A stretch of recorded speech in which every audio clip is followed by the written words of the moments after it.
here. Namaste Nrsimhaya. Namaste Nrsimhaya. La da la da da dee de.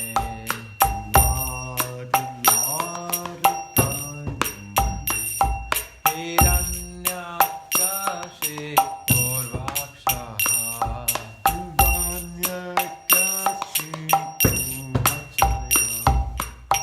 Shilatankana Kalaye.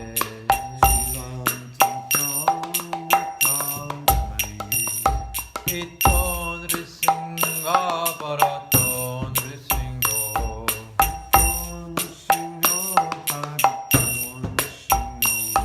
Yato yato yamitato Nrsimha.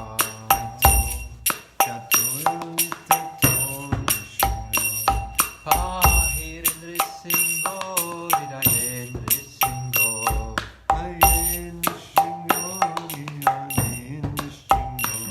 Nrsimhamadim Sharanam Prapadye.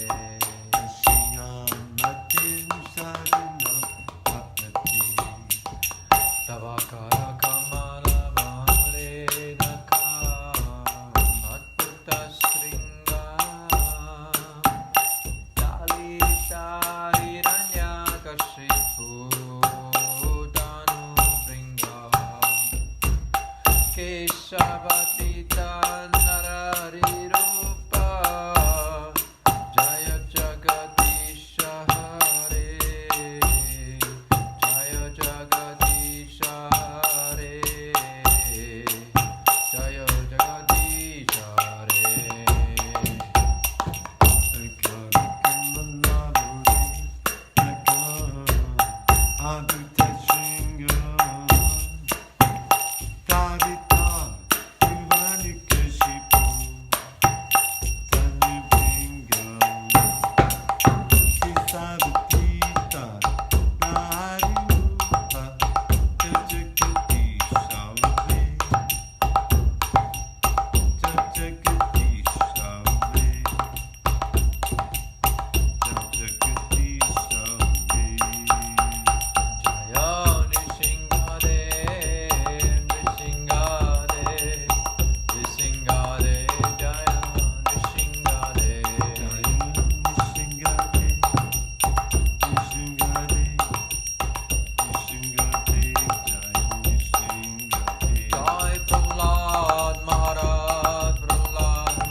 Krishna, Krishna, Krishna, Krishna, Krishna, Krishna, Krishna, hey.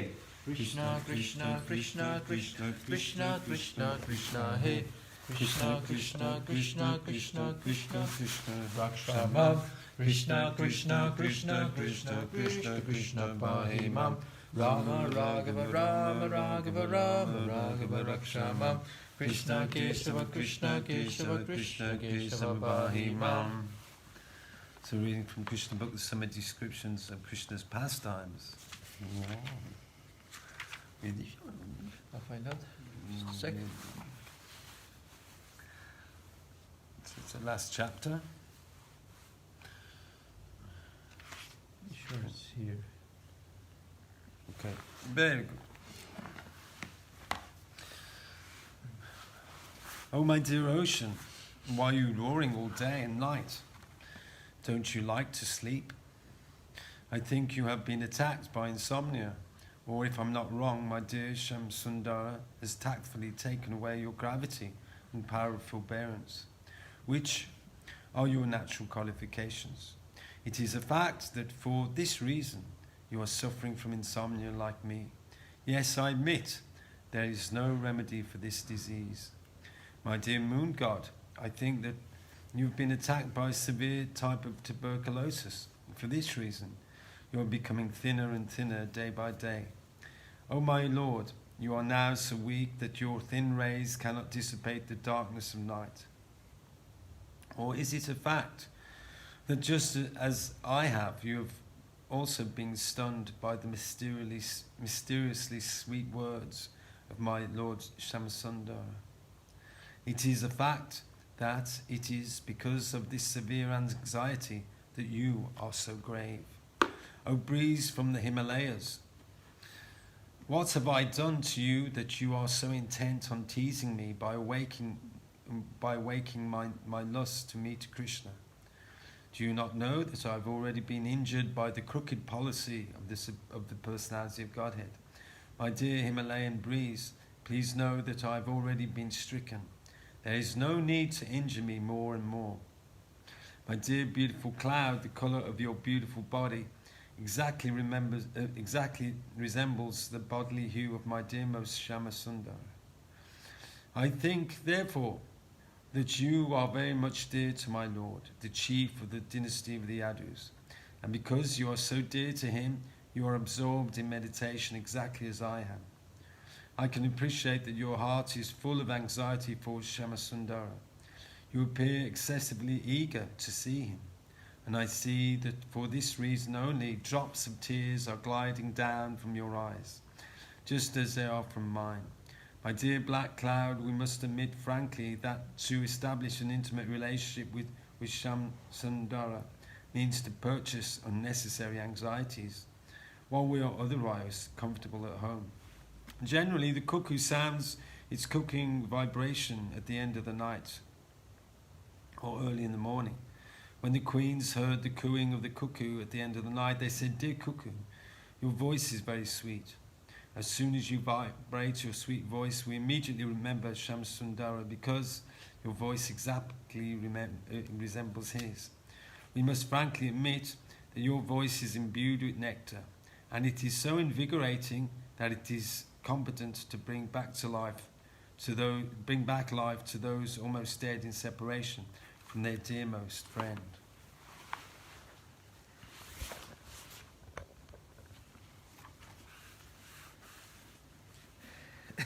So we are very much obliged to you. Please let us know how we can welcome you or how we can do something for you. The queens continued talking like that, and they addressed the mountain as follows. Dear mountain, you are very generous. By your gravity only, the whole crust of this earth is properly maintained. Although because you are discharging your duties very faithfully, you do not know how to move. Because you are so grave, you do not move hither and thither, nor do you say anything. Rather, you always appear in a thoughtful mood. It may be that you are always thinking of a very grave and important subject matter, but we can guess very clearly that you are thinking of what you are thinking of. We are sure that you are thinking of placing the lotus feet of Shamasundar on your raised peaks, as we want to place his lotus feet on our raised breasts. Dear dry rivers, we know that because this is the summer season, all your beds are dry, and you have no water. Because all your water has now been dried up, you are no longer beautified by blooming lotus flowers. At the present moment, you appear very lean and thin, so we can understand that your position is exactly like ours.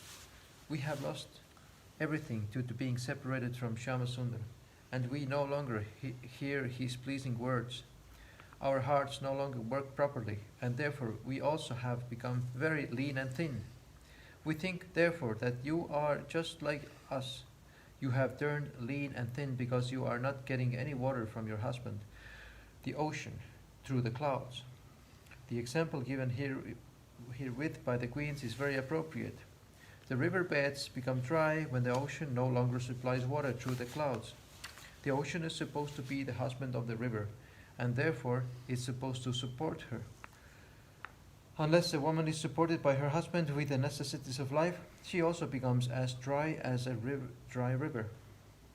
One queen addressed a swan as follows. My dear swan, please come here, come here. You are welcome. Please sit down and take some milk.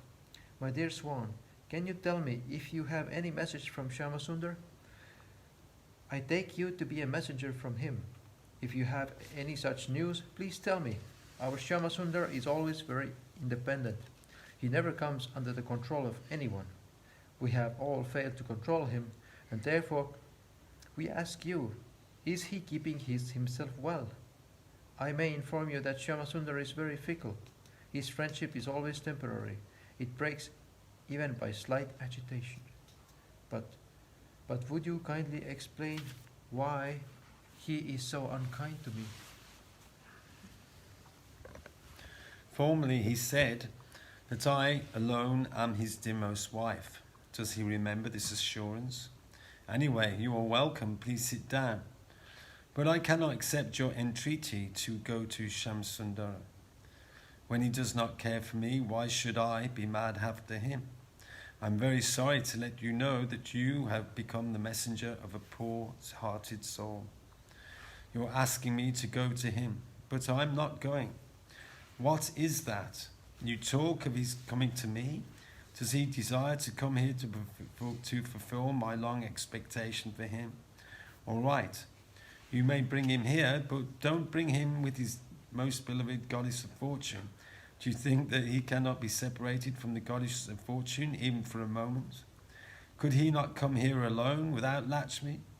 His behavior is very displeasing. Does it mean that without Lakshmi, Shamsundara cannot be happy? Can't he be happy with any other wife? Does it mean that the goddess of fortune has the ocean of love for him, and none of us can compare to her? All the wives of Lord Krishna were completely absorbed in thought of him. Krishna is known as Yogeshvara, the master of all yogis, and all the wives of Krishna at Dwarka used to keep this Yogeshvara within their hearts. Instead of trying to be master of all yogic mystic powers, it is better if one simply keeps the supreme Yogeshvara, Krishna, within his heart. Thus one's life can become perfect, and one can very easily be transferred to the kingdom of God. It is to be understood that all the queens of Krishna who lived with him at Dwarka were in their previous lives very greatly exalted devotees who wanted to establish a relationship with Krishna in conjugal love. Thus they were given the chance to become his wives and enjoy a constant loving relationship with him. Ultimately they were all transferred to the Vaikuntha planets. The Supreme Absolute Truth, personality of Godhead, is never impersonal. All the Vedic literatures glorify the transcendental performance of his various personal activities and pastimes. It is said that in the Vedas and in the Ramayana, all the activities of the Lord are described. Everywhere in the Vedic literature, his glories are sung. As soon as soft-hearted people, such as women, hear these transcendental pastimes of Lord Krishna, they immediately become attracted to him. Soft-hearted women and girls are therefore very easily drawn to the Krishna consciousness movement.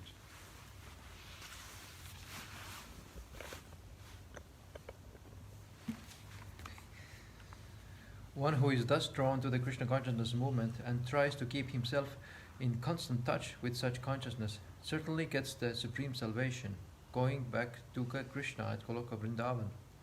If simply by developing Krishna consciousness one can be transferred to the spiritual world, one can simply imagine how blissful and blessed were the queens of Lord Krishna, who talked with him personally and saw Lord Krishna face to face. No one can properly describe the fortune of the wives of Lord Krishna. They took care of him personally by rendering various transcendental services like bathing him, feeding him, pleasing him, and serving him. Thus, no one's austerities can compare to the service of the queens at Dwarka. Shukadev Goswami informed Maharaj Parikshit that for self-realization, the austerities and penances performed by the queens at Dwarka have no comparison. The objective of self-realization is one, Krishna. Therefore, although the dealings of the queens with Krishna appear just like ordinary dealings between husband and wife, the principal point to be observed is the queen's attachment for Krishna. The entire process of austerity and penance is meant to detach one from the material world and enhance one's attachment to Krishna, the Supreme Personality of Godhead. Krishna is the shelter of all persons advancing in self-realization.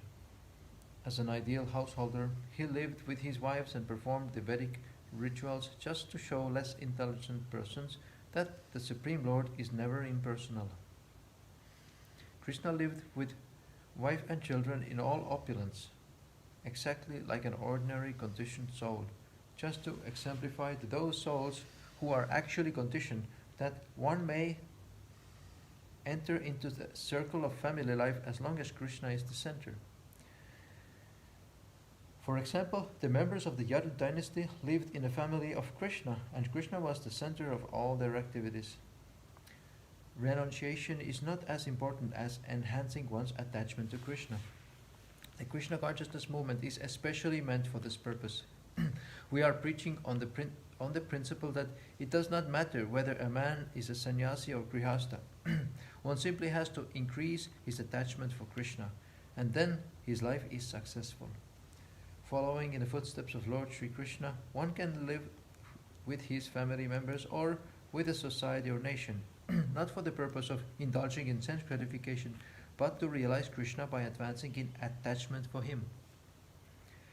There are 4 principles of elevation from conditioned life to the life of liberation, which are technically known as Dharma, Artha, Karma, and Moksha. Religion, economic development, sense gratification, and liberation. If one lives a family life following in the footsteps of Lord Krishna's family members, one can achieve all 4 of these principles of success simply by making Krishna the center of all activities. It is already known to us that Krishna had 16,108 wives. All these wives were exalted, liberated souls, and among them Queen Rukmini was the chief. After Rukmini, there were 7 other principal wives, and the names of the sons of these 8 principal queens have already been mentioned. Beside these 8 queens, Lord Krishna had 10 sons by each of the other queens. Thus altogether, Krishna's family numbered 16,108 times 10. And one should not be astonished to hear that Krishna had so many sons. One should always remember that Krishna is the Supreme Personality of Godhead and that he has unlimited potencies. He claims all living entities as his sons, so even if he had 16 million sons attached to him personally, there would be no cause for astonishment. Among Krishna's greatly powerful sons, 18 were Maharathis. The Maharathas could fight alone against many thousands of soldiers, charioteers, cavalry, and elephants. The reputations of these 18 sons are very widespread and are described in almost all the Vedic literatures. The 18 Maharatha sons are listed as Pradyumna, Aniruddha, Dipiman, Banu, Samba, Madhu, Bradbanu, Chitrabanu, Vrikar, Aruna, Pushkara, Veda Bahu, Shrutdeva, Sunananda, Chitrabahu, Virupa, Kavi, and Nayagroda. Of these 18 Maharathi sons of Krishna, Pradyumna is considered the foremost. Pradyumna happened to be the eldest son of Queen Rukmini and inherited all the qualities of his great father, Lord Krishna. He married the daughter of his maternal uncle Rukmi, and from that marriage Aniruddha was born. Aniruddha was so powerful that he could fight against 10,000 elephants. He married the granddaughter of Rukmi, the brother of his grandmother Rukmini. Because their relationship between these cousins was distant, such a marriage was not uncommon. Aniruddha's son was called Vairaj. When the only Vairaj survived, Vairaj had one son, whose name was Pritibahu. The son of Pritibahu was named Subahu. The son of Subahu was named Shantasena, and the son of Shantasena was named Shatasena.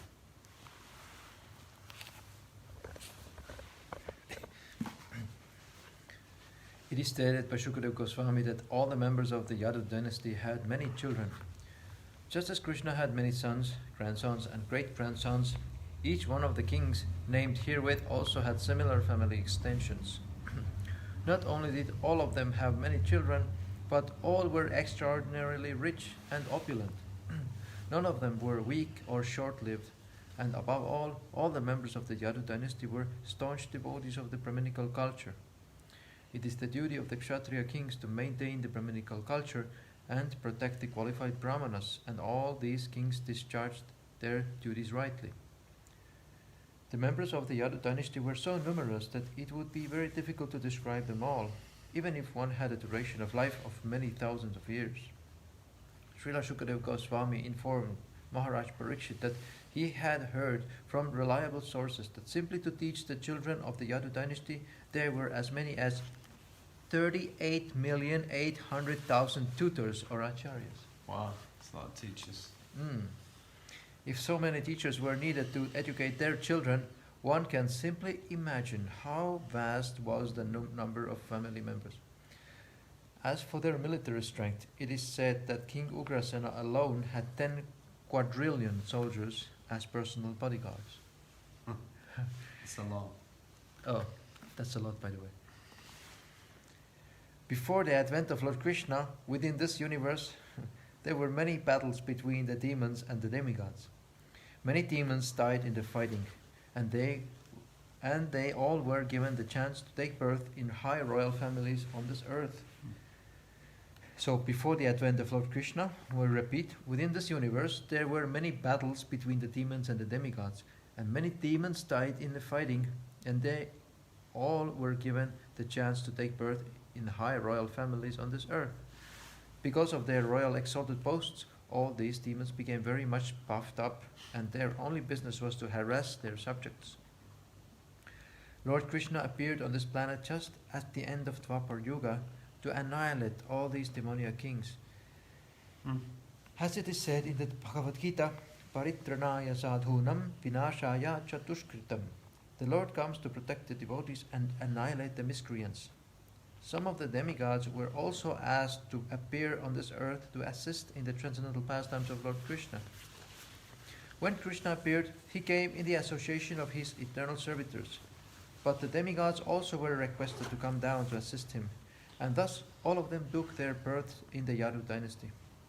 The Yadu dynasty had 101 clans in different parts of the country.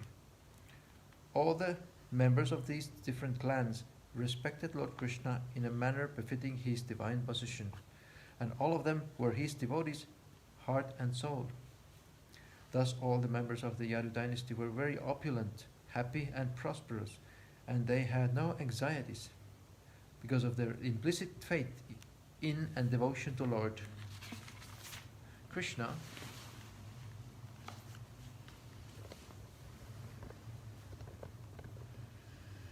They were never defeated by any of the kings.